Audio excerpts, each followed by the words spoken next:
to our speakers and attendances. Please turn your... That is why we're here. Before I close, I wish to... Only open the door.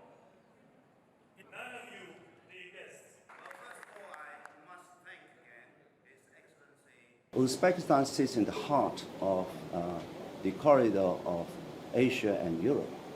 So logistical development, railway development, and also how we can complement and supplement each other in cargo handling will be an area for very wide range of cooperation.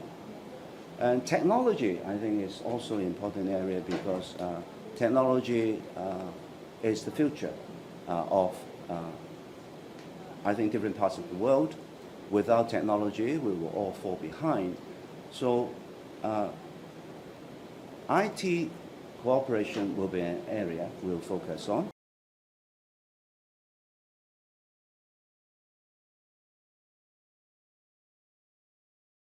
Technology, advanced manufacturing, and more. To establish diplomatic relations, President Mirziyoyev, those from Uzbekistan very much included, with an open and that's thanks to our judiciary exercises its powers independently. Jelajahi cara baru mendapatkan informasi. Download MetroTV Extend sekarang.